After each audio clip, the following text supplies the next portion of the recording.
Hi everyone, I am Matteo Collina and today I'm going to talk to you about HTTP. Clients, servers, maybe microservices a little bit, and how can we double the or maybe even triple the throughput of our HTTP client in Node.js. So first thing, a little bit about me. I am Matteo Collina. I'm part of the Node.js Technical Steering Committee. I'm the co-creator of Fastify Web Framework and Pinot Logger. I'm a software architect and consultant by trade, and I'm technical director at Nearphone. Follow me on Twitter at Matteo Collina.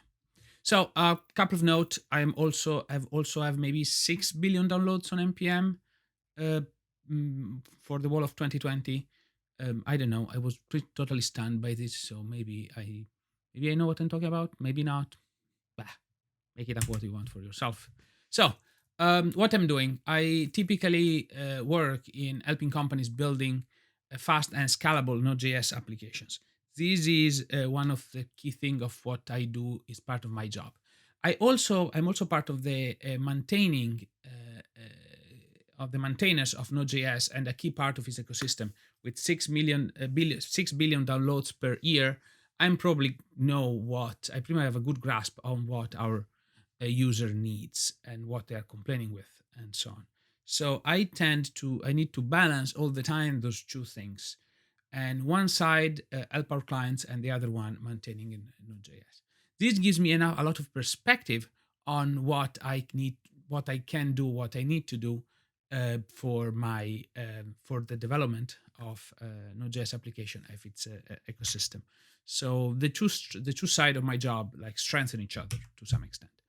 As part of my job, I most of the time work with cloud servers. So there is a client, typically a web browser or a mobile app that talks to the cloud, specifically to one server, which is our can be multiple instances, but it's still the same thing that runs. It's what we call a monolith at this time. I also wrote, as I said, I'm Fastify co-author, so shameless plug here.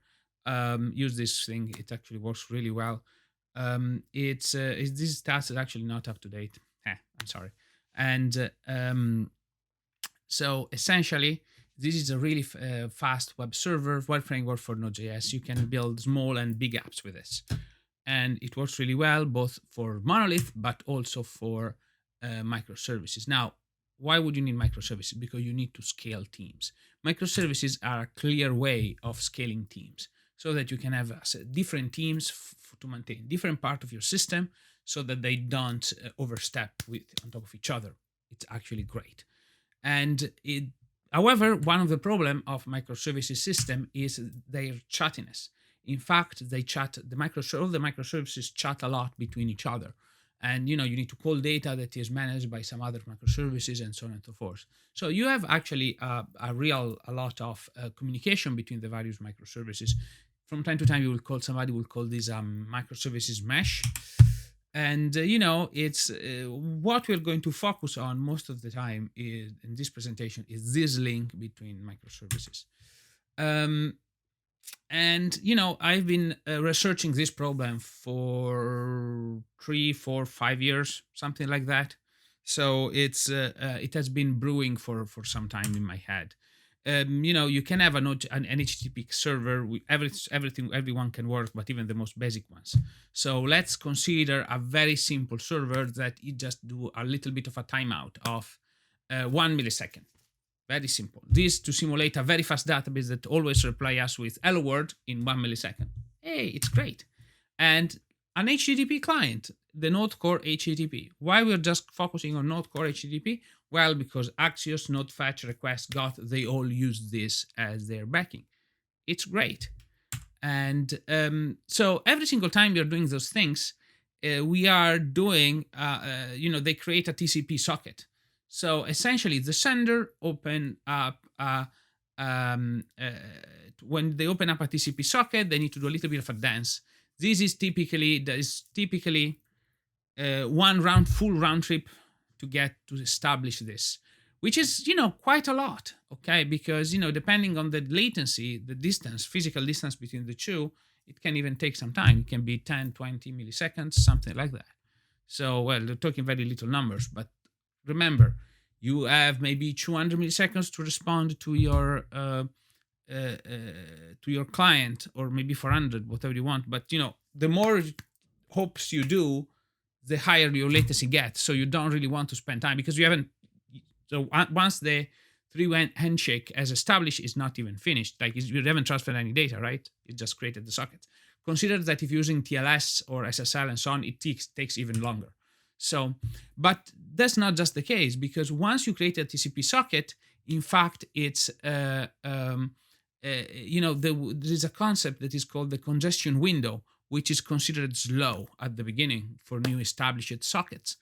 Why? So it means that you need to do more than one round trip to move to move the same amount of data.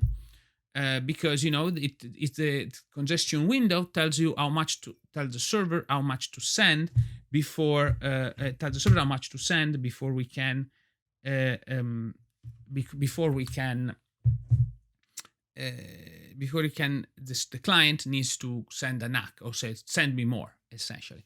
So what happens on the left, as you can see on the left, what happens is that the server sends some bytes, then the client needs to act them, and then it sends more bytes and it acts them, and so on and so forth. While once the window, the congestion window has got bigger, in fact, it can send a whole lot of bytes without an ACK. This is the reason why TCP is so successful, by the way, because it enables it to work on very small bandwidth network or very high bandwidth network. Why would you need all those ACKs? Because if you lose some message in between, this is the maximum amount of data you will lose. However, this comes at a cost, which is latency. So, hey, one of the key problems with this is that if you want to have the maximum bandwidth, you must reuse the existing connection. Like once you have established a connection, send out some data, increase the congestion window. This grows over time, by the way, which is great. One of the greatest features of TCP. We must reuse the existing connection. If you don't reuse the connections, you are losing all this work that was done for you by the network layer. So in order to do that in Node.js, you need to use an HTTP 1.1 feature, which is called keep alive, which you can see here. You can see keep alive true, and you can set the maximum number of connections to keep open. This enables you to reuse keep the sockets, your HTTP socket, TCP sockets for HTTP alive. More importantly, it's also more important with TLS because you actually can avoid the full establishing of the crypto context, secure context between the two. So it's actually very, very important for TLS as well. This is the theory. So we should be able to increase our performance, our throughput in our applications just by using HTTP clients with keep alive turned on. Is this the case? Well, let's see. Scenario. We have the client that calls one server with 500 parallel requests on the same route. And more or less, this is equal as 500 parallel inbound requests. And the target server takes 10 milliseconds to process the request, and the client has a limit of 50 sockets. So this is completely synthetic, okay? It doesn't match your system, so always measure this stuff. Don't trust me, run your benchmarks. Now, this is the difference between the two. So if you forget anything from this talk, always use an agent. That's it. That's the only thing you need to remember. Always use an agent, okay? The difference, it's so massive that, it's not even you can't even consider not using one. But can we still improve things? Because I've been researching this topic for a while, so maybe I might have some more things to say to some extent. Well, yes, we can. In fact, there is something that's called HTTP 1.1 pipelining. Now, this is one of the most obscure feature of HTTP 1.1, and something that people will say, don't use this, is wrong. The browser don't use this, is not supported by browser, but it's part of the standard, and you can actually use this on the server. Node.js HTTP server support pipelining out of the box. You don't need to do anything to enable them. Node.js HTTP client does not, however. So it is that you need to do something else. You want to use this technique. In HTTP 1.1 pipelining, all responses must be received in order. This means that you are suffering from head of line blocking, and a slow request can stall the pipeline. So essentially, if the first that you ask is actually very slow, all the other requests will be piped up, waiting to go until the first one finishes. So this is a problem. HTTP pipelining only works for small files. The problem is always retransmits. So the moment it's if you start losing a some packets, everything goes nuts. So you can't actually do anything here. I'm sorry. It doesn't really work really well on unreliable links. However, our own data centers are actually reliable links. Okay, so if I need to call them from one microservices to the next, those links, those connections, those sockets are actually very reliable. They don't fail. It's not that it's somebody moving around with their iPhone and they are they're connected to different cells, so the connection go on and off. No, this is actually, they're very reliable on the data center. So this is less of a problem on a data center. Now, one more thing to be concerned with, it's actually very important to note about the one thing to note about the to remember how the Node.js event loop works. So whenever you get a TCP socket, whenever we would do any IO, essentially your JavaScript code, it's your JavaScript schedules some IO to be done asynchronously, and then it calls back and it starts in the event queue. In practice, what does this mean? This means that the event loop is waiting for something to happen. Then it calls back into C++, and from C++ it calls JavaScript.